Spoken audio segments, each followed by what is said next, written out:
চলো আজকে একটু অন্যরকম কিছু বানানো যাক। তাই আমি দেখো প্রথমেই নিয়ে নিয়েছি এই কাঠের জিনিসটা, তারপর একটা প্লাস্টিক এবং তার উপর মাটি। এবার মাটিটা একটু হাতে করে ঠিক করে নিলাম। এরপর এই মাটিটাকে বেলনার সাহায্যে বেলে নেব চাপ দিয়ে দিয়ে।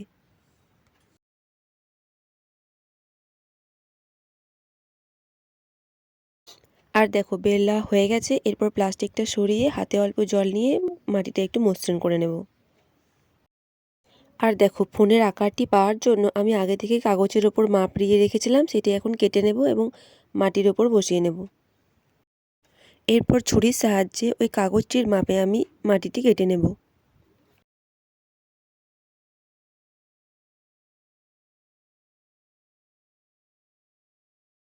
আর দেখো বাড়তি যে মাটিগুলো আছে সেগুলো আমি ফেলে দেব ছুরির সাহায্যে কেটে।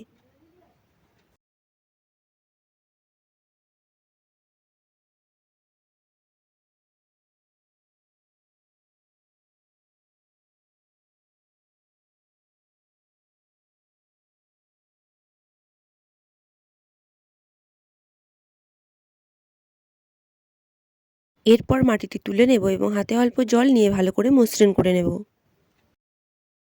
আর দেখো আমি কিন্তু বানাচ্ছি রেডমি নোট 9 ফোনটা, কারণ হচ্ছে আমার কাছে এই ফোনটাই আছে, তাই ভাবলাম এই ফোনটাই প্রথমবার একটু ট্রাই করা যাক। পরে একটা ভিডিওতে আমি আইফোন বানিয়ে দেখাবো।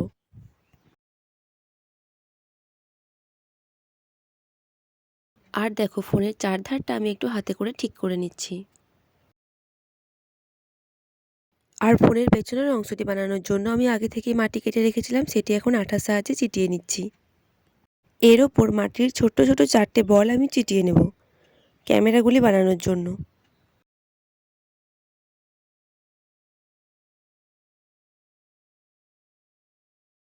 আর জানো তো এই ফোনের ফিঙ্গারপ্রিন্টটা বানানোর সময় ভিডিওটা আমি অন করতেই ভুলে গেছি। ভিডিও হওয়ার পর দেখছি কি যে ভিডিওটা অফ ছিল, তাই আমি সেটি দেখাতে পারলাম না। আর দেখো লেডের সাহায্যে আমি এদিকে ফোনের ফ্রন্ট ক্যামেরা বানিয়ে নিয়েছি। আর দেখো সাইডে দুটো সুইচ থাকে, একটা সাউন্ড কমানো বাড়ানো আর একটা পাওয়ার অফ অনের। তো সেই দুটো আমি মাটির সাহায্যে বানিয়ে নিয়েছি এবং আঠার সাহায্যে আটকে নিচ্ছি। আর এইভাবেই কিন্তু মাটিটিকে লম্বা লম্বা বানিয়ে তারপর আমি রাউন্ড শেপ দিয়ে আঠা দিয়ে চিটিয়ে ফিঙ্গারপ্রিন্ট বানিয়েছি।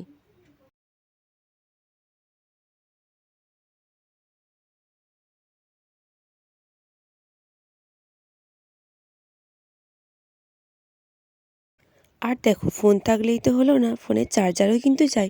তাই আমি কম্পাসের সাহায্যে চার্জিং পয়েন্ট এবং স্পিকারগুলি বানিয়ে নিচ্ছি। আচ্ছা তাহলে তোমরা কে কী ফোন ইউজ করো সেটা আমাকে কমেন্টে কিন্তু অবশ্যই জানিও এবং তোমাদের নামগুলিও জানিও। তাহলে আমি পরের ভিডিওতে তোমাদের নাম নিতে পারবো।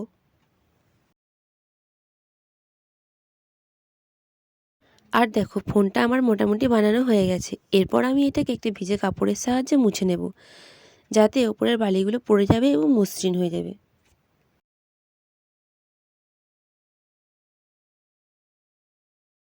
আচ্ছা তাহলে আমার এই মাটির ফোনটি তোমাদের কেমন লাগলো তোমরা কমেন্টে কিন্তু অবশ্যই জানিও এবং এরপরে তোমরা কী ভিডিও দেখবে সেটিও কিন্তু কমেন্টে জানিও। আর যেহেতু আমার চ্যানেলটি নতুন তাই তোমরা সাবস্ক্রাইব করে অবশ্যই পাশে থেকো। আবার দেখা হবে পরের ভিডিওতে। টাটা।